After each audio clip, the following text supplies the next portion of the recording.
Hello everyone, আমার নতুন একটা ব্লগে আপনাদের সকলকে জানাই আমি ওয়েলকাম। আলপনা দেওয়া দেখে নিশ্চয়ই বুঝতে পারছেন যে দিনটা ছিল লক্ষ্মী পুজোর দিন। পুজোর বেশ কিছু কাজ সেরে নিয়ে এখন আমি আলপনা দিতে বসে গেছি। মা যেহেতু ভালো আলপনা দিতে পারে না, তাই আলপনা যেহেতু আমি মোটামুটি ভালোই দিই, সেই জন্য আমিই দিয়ে দিয়েছি। আলপনা তো দেওয়া হয়ে গেল, এরপর বসে গেছি ময়দা মাখতে। আর লক্ষ্মী পুজোতে একটু লুচি সুজি না দিলে কিন্তু ঠিক জমে না। আর পুজো তো এবার দুদিন ধরে হয়েছিল, কিন্তু আমরা প্রথম দিন না করে দ্বিতীয় দিন করেছিলাম। যেহেতু প্রথম দিনটা অনেক রাতে পুজো হচ্ছিল, সেই জন্যই দ্বিতীয় দিন করা। আমার তো ময়দা মাখা হয়ে গেল, আর মা এদিকে ফুলের মালাগুলোকে ঠিকঠাক করে নিচ্ছে। আর তার পাশাপাশি আমি এদিকে মা লক্ষ্মীকে আর গণেশকে সুন্দরভাবে সাজিয়ে নিচ্ছি।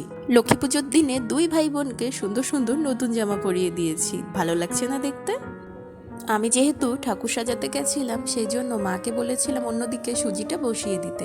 সুজি বসানোর সাথে সাথে অন্যদিকে এই যে বাকি প্রসাদগুলোকেও মা সুন্দরভাবে গুছিয়ে রেখেছে। সুজিটা তো ওদিকে হয়ে গেছে, ওই জন্য আমি বসে গেছি লুচি বেলতে। আমি লুচি বেলে দেব আর মা লুচিগুলোকে ভেজে দেবে।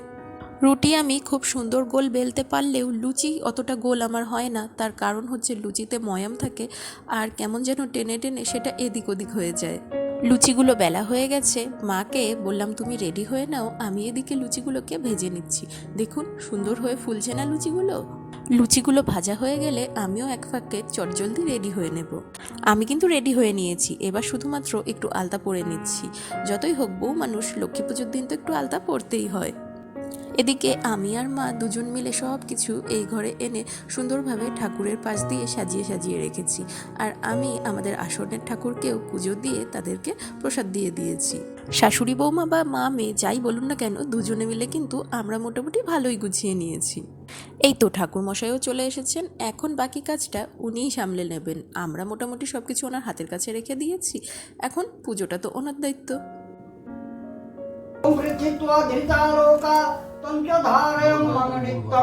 পবিত্রম কুরুচাসনম ওম শ্রীমদেব্যৈ মহারূপম আদিতি অনন্তরাত্মরায়।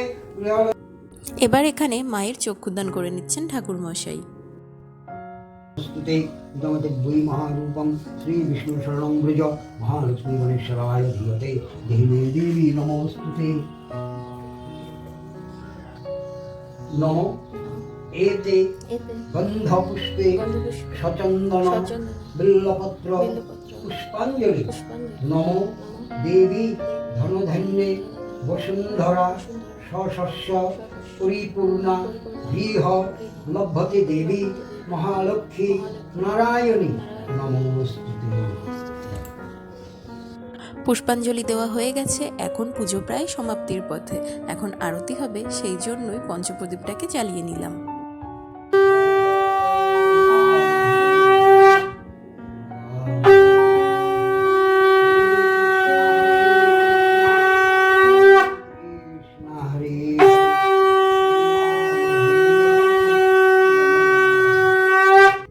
আমাদের পুজো কিন্তু বেশ সুন্দরভাবে সুষ্ঠুভাবে সম্পন্ন হলো। এবার ঠাকুরমশাই শালগ্রাম শিলা নিয়ে অন্য বাড়িতে যাচ্ছেন।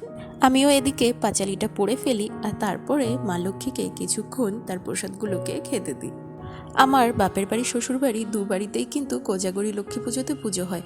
অবশ্য আগে আমার শ্বশুর বাড়িতে হতো রাস পূর্ণিমায় পুজো, কিন্তু তাও আমার বিয়ে হয়ে আসার আগে অবধি। আর এই যে আমিও মা লক্ষ্মী সেজে ফেলেছি কিন্তু আজকে। তো ভিডিওটা আপনাদের কেমন লাগলো অবশ্যই জানাবেন। ভালো লাগলে একটা লাইক, শেয়ার আর সাবস্ক্রাইব করে দেবেন। Bye bye.